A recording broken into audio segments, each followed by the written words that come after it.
Welcome to our checking in series with me, Jason Tebb, where I catch up with on the market agents to learn more about their businesses and how we can support them in an ever-changing world of technology and innovation.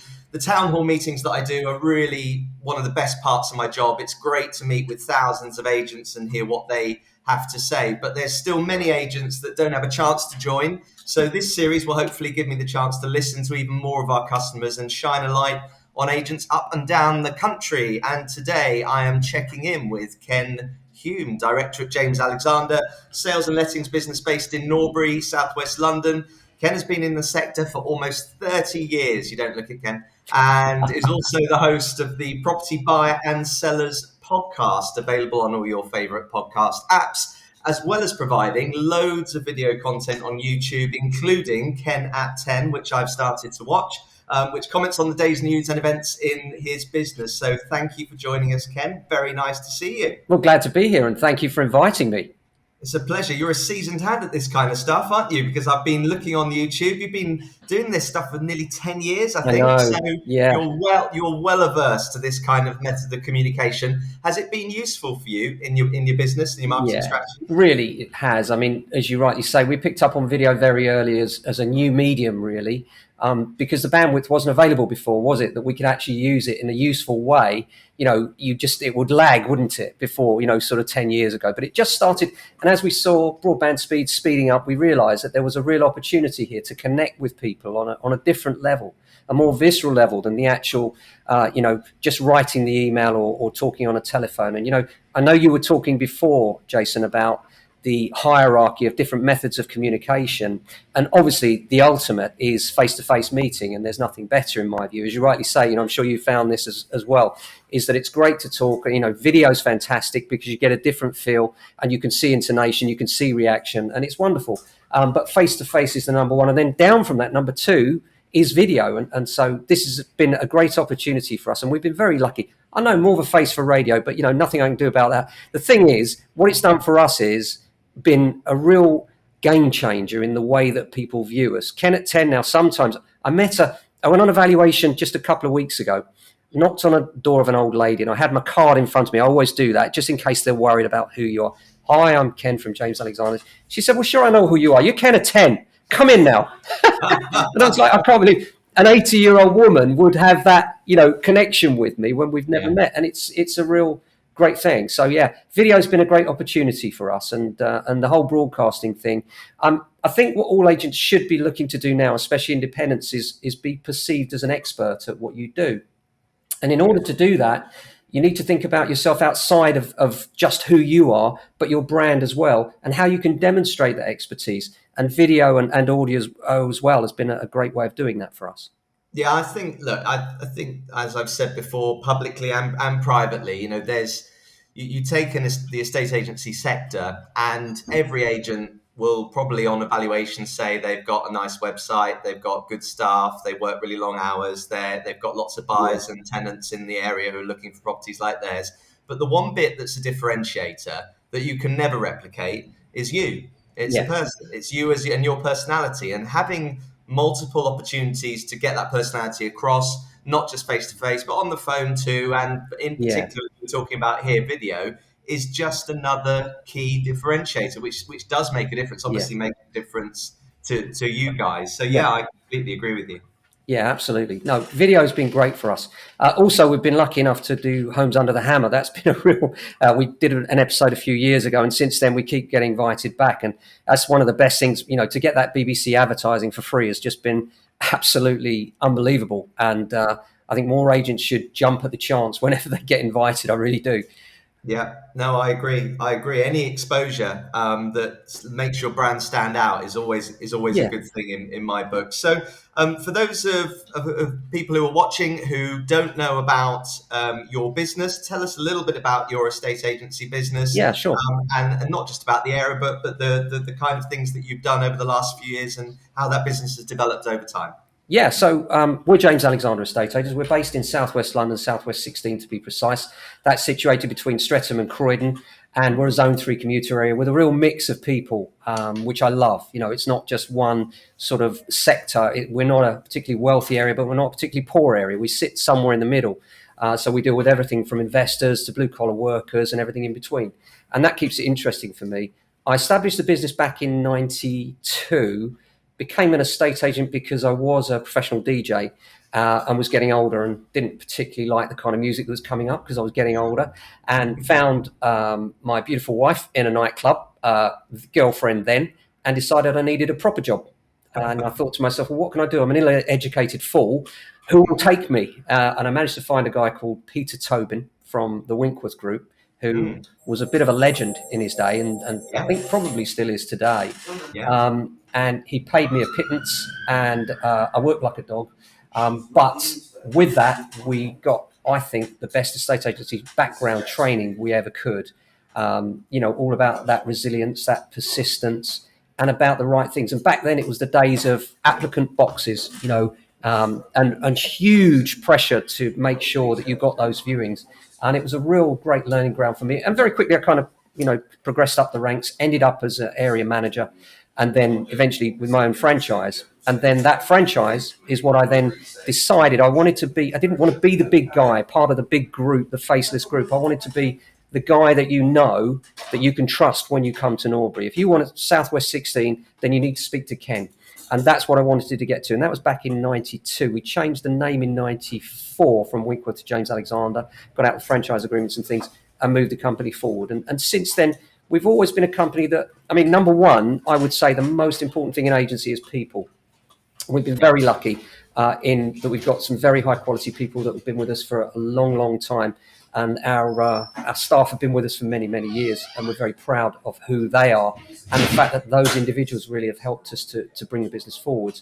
But also, we've looked at technology over the years as well. Technology has always been a friend to our business. We've never been afraid of it, even being older now, looking at what's going on and looking at what we can use to leverage that tech in order to move the business forward. So, for instance, we were one of the first to use estate agency software back in MS-DOS days.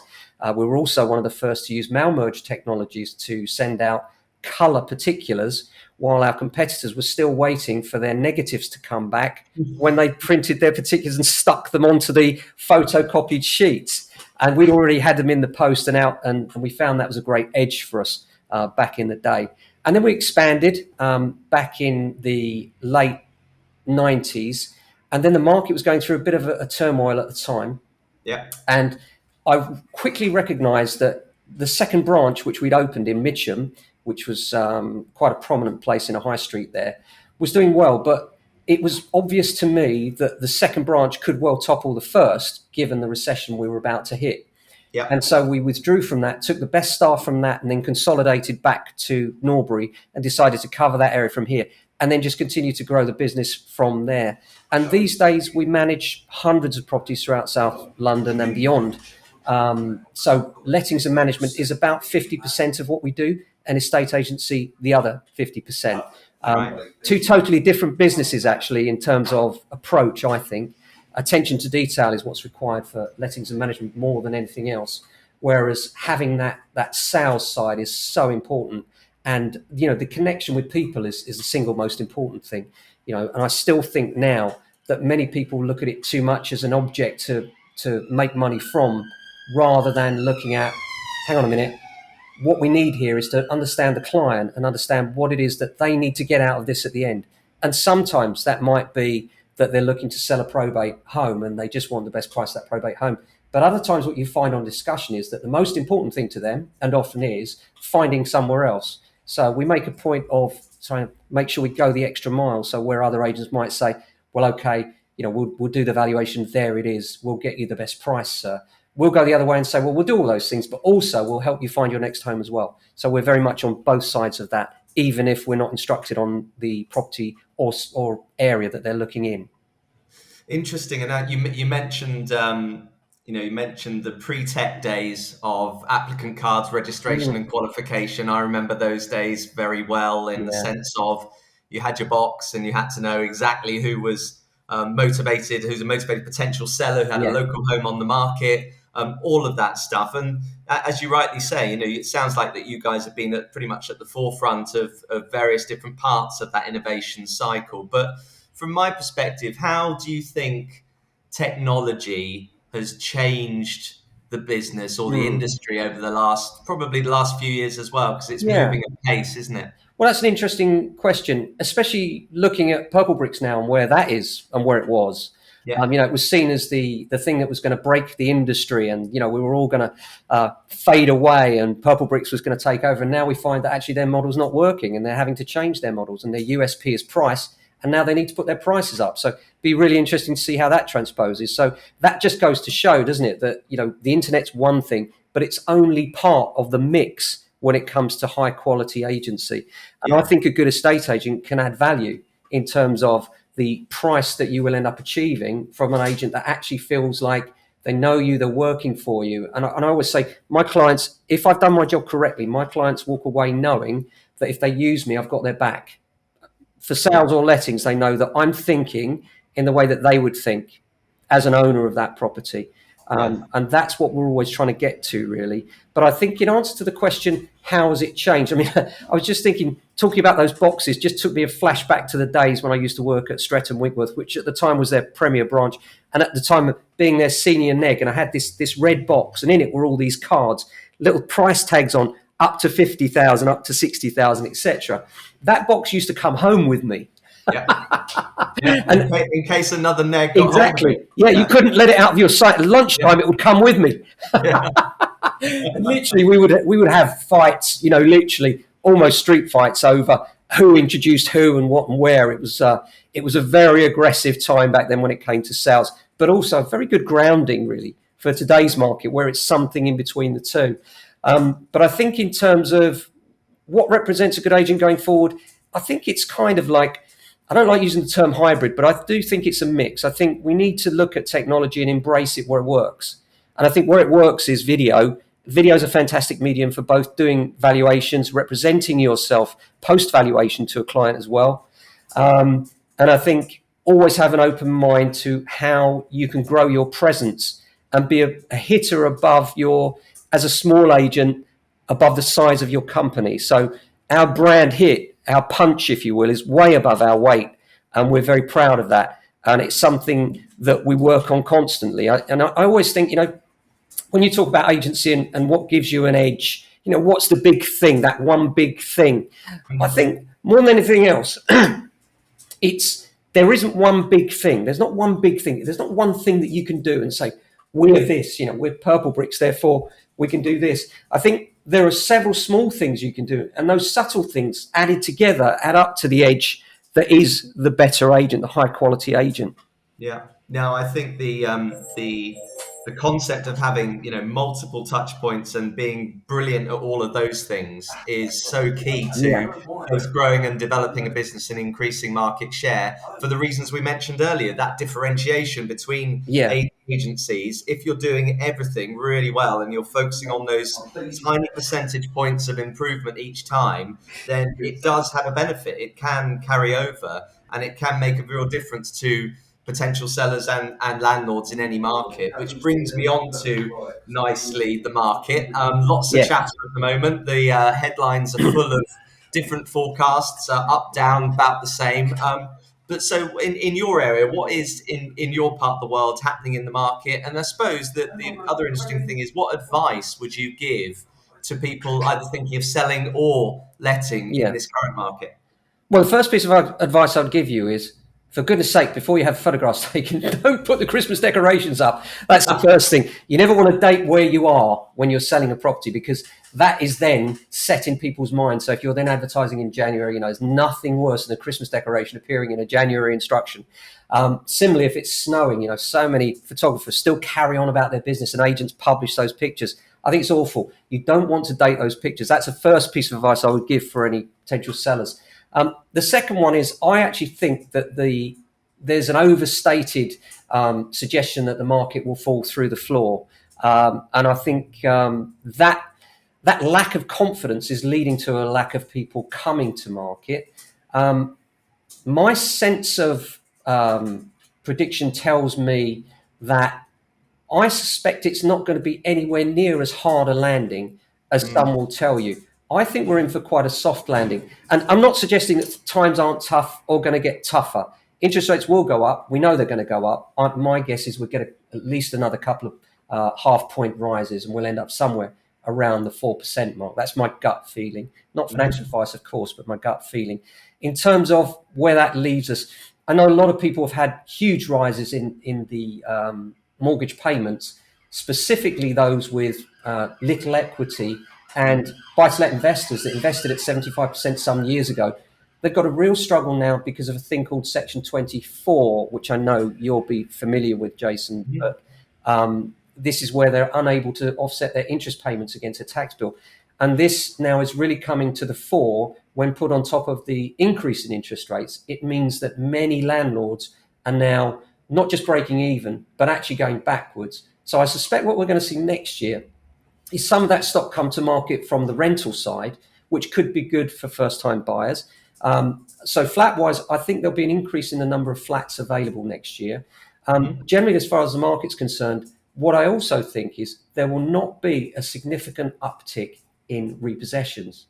And repossessions as a percentage of the whole market are actually representing quite a small number. And even if they doubled, trebled, or quadrupled, the number would not be significant enough to move the market.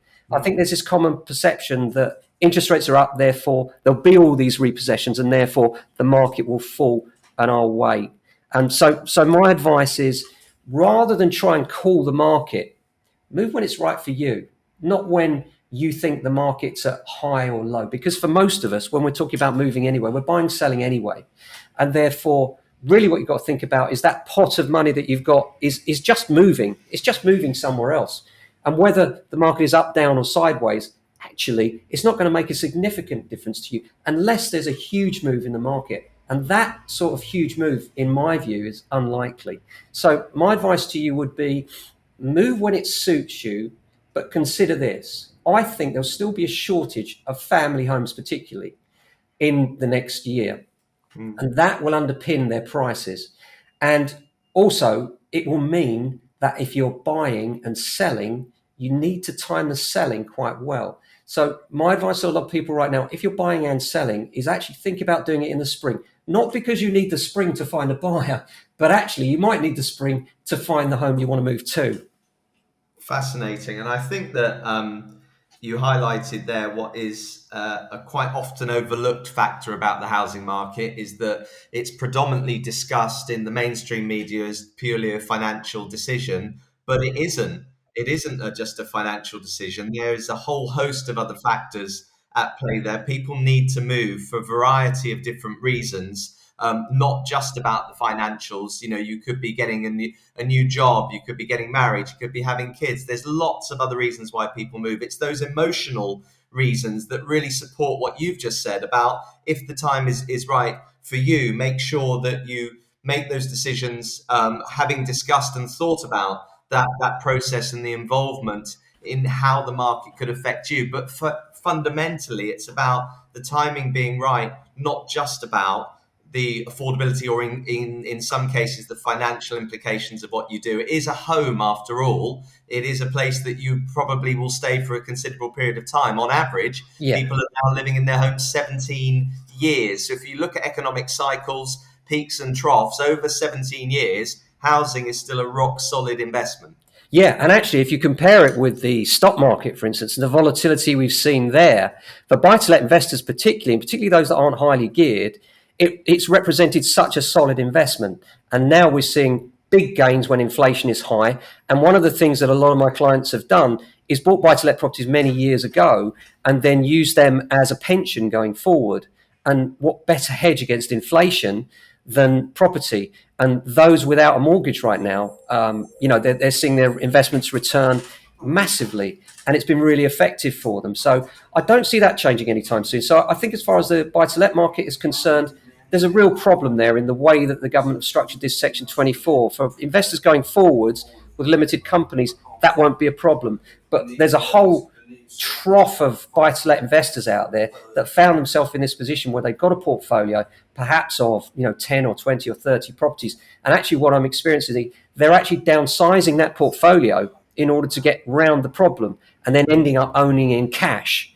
And that actually is restricting the market further and causing a huge problem. So my view is that, and this I think is the big problem that's going to come home to roost in the following year, is actually, more than anything else, this is about rental and the lack of available stock. This is going to Yeah. be a massive problem in the UK. It's getting bigger. And all I see the government doing is giving more money to councils to tackle rogue landlords. And it's like, actually, if you look at the percentage of rogue landlords in the UK, it's tiny.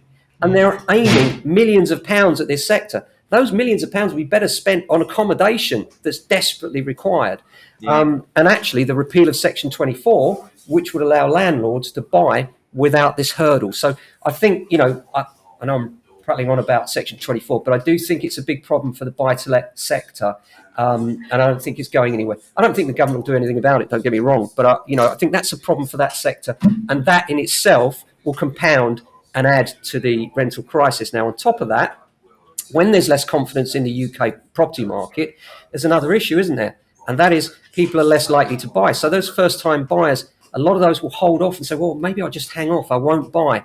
That's further exacerbating the rental side, because guess what? If they're not buying, they're renting as well. Yeah. So I think the rental sector is the one I think that's fraught with more issues next year. And I don't think it'd be an issue in the sense of rents going down. Quite the opposite. Rents have still got the potential to go up, sadly, for tenants who are already struggling with fuel bills and the like. But yeah, that's a real problem in the future. But I think as far as the sales market is concerned, I think it's going to be a lot stronger and a lot more resilient than people expect in the next year. Interesting. And you mentioned there advice for potential sellers and potential landlords, but turning in the other way round, over the past 6 months in particular, maybe less so over the next 6 months, but in the past 6 months, I've spoken to hundreds of agents and they're all reporting every single time a property comes to the market, there are tens, sometimes hundreds of applicants Yeah. registering. What would your advice be to people who are registering with agents either to buy or to let, to make sure that their particular application and their interest Yeah. is noted and they see themselves at the front of the queue? Yeah, that's a very good question and a very important one. I'd say several things on that. First of all, make sure you're registered on all the portals. And when I say all the portals, there are only three that are important: On the Market, Rightmove, and Zoopla. Make sure that you're registered to get alerts from those. On the Market have this thing where people can see the properties there first by advertising there. A great little facility. So make sure you're on there, because you may see things that the other two portals don't have. So make sure you're on there for the alerts. But more importantly than that as well, register with the local estate agents. I actually believe in the human touch as well, Jason. And Yeah. what I mean by that is, if you are a young family, pop in, see the agents, meet people, because when we do have hundreds of people in any certain sectors, like everybody else, we look at this big list, but there's nothing like meeting a family, meeting and understanding what your needs are, so that we then put you in our minds top of the queue. And of course, the second thing to say on, particularly from a buying point of view, is make sure that you've already got your ducks in a row. What do I mean by that? Well, number one, mortgage advice. Obviously, make Yeah. sure you wouldn't go to Sainsbury's without knowing how much money you've got in your pocket. You shouldn't go hunting for a house without pre-establishing exactly what you can afford. So you need to have a chat, preferably with an independent financial advisor. Make sure you know where you're at with that. Hopefully get yourself a provisional offer so people can see where you are. Aside from that, if you're selling a property, very important to, first of all, do your homework and make sure that what you want to buy is out there and affordable. If you can't find what you want where you want, you've only really got two choices: more money or other areas, or lower your sites, of course, which is always Yeah. a third option. So aside from that, make sure that your property is under offer before you look in earnest, because no agent in a market where there are queues of people looking will take your offer seriously unless you're under offer. If they do take your offer seriously, they'll most certainly make you pay at least the asking price or beyond, and even then will make sure that property stays on the market until you're under offer. So most importantly, get under offer first. I know a lot of people think, yeah, but if I haven't sold, then how do I buy? Well, this is just the way it works in the UK. And, your buyers will be patient with you, because there won't be another 10 of your house available either. So you just say, well, look, Carl, as long as you're honest with them in the first place, I think that's the key thing, is honesty, is saying, look, let's be transparent. I haven't found a property to buy yet. I know exactly the kind of thing I want. I know it's doable, but I'm not going to start looking until I've got an offer on mine. And then what you're doing, you're going out and you're saying to an agent, look, I'm motivated, I'm driven, I've got this buyer I don't want to let down. That agent will know that the chance of you moving, I actually think, funny enough, Jason, that a person with their property under offer is far more likely to end up a buyer than a first-time buyer that could be fickle or could change their mind on the market or could split up with their girlfriend. If you're selling a house, chances are you're going to move. You're driven. You've got to know your buyers. You don't want to let them down. You don't want to let down your wife, because you're in the frame of moving, whatever it is. Yeah. And then you're in a position where you're really driven. So for me, when I get people registered with us and they're, just saying, oh, I'm just under offer, we're excited for them. We want to help them move, and making sure as well, I think it's important from the agent's perspective. Too many agents are name, address, telephone number, max price, thank you, goodbye. And for me, they're missing a whole trick there. That they should be asking lots more questions, open-ended questions like, how long have you been looking? What's the best one you've seen? Why are you moving? Trying to find out what it is that drives these people in order to move it forward. Because once you've got those questions established, then all of a sudden, the conversation that you have with that applicant when you find what they want becomes one that is trusted, and that changes everything. It's the old sales line, which means that. So, you've got John, and he tells you he's moving because he's got an Alsatian, he needs a 100-foot garden. None of the other agents have asked him that. And all of a sudden you phone him and say, John, I've got this house. It's got a 100-foot garden, which means that Rex can run around all day long. When can you go and see it? I'm in. You're there already. No more selling job to do. So understanding the client and actually taking that time to have open questions rather than just the basics. And I think that's where an agent and that personal touch wins. So as far as buyers are concerned, I would say, always make sure that where possible, you do have dialect with agents, and that dialect is meaningful, because if you know which agents are likely to have the houses that you might want to buy, of course, keep an eye on the wider market and everything else for boards as well. And also a good agent, especially if you're selling through them, will help you to find, even if those houses aren't available, by sourcing out those properties. We have people that we sell for that we then start to look for, and we say, hey, look, there's a number of properties in that road or in that area that might not be available right now. Why don't we write to them for you? Most people will be, yeah, we're up for that. And it works. It's great advice. And I think, when most people in this sector, because they have done this role for sometimes many years, sometimes decades, like you have and like I have, it's quite easy to sometimes treat it as an order-taking business. And I think that the more that we remind ourselves that it is and probably always will be a people business, I personally don't think we'll ever move to a click to buy transaction in property. I think it's too complex for that, and there's too many emotions for that as well. I think that it is about people, and those people and those agents who do build rapport with their potential buyers, sellers, tenants and landlords will have an edge, because ultimately it's about building that trust. And for whatever reason in this sector, it is an industry which people are critical of, and they have views on.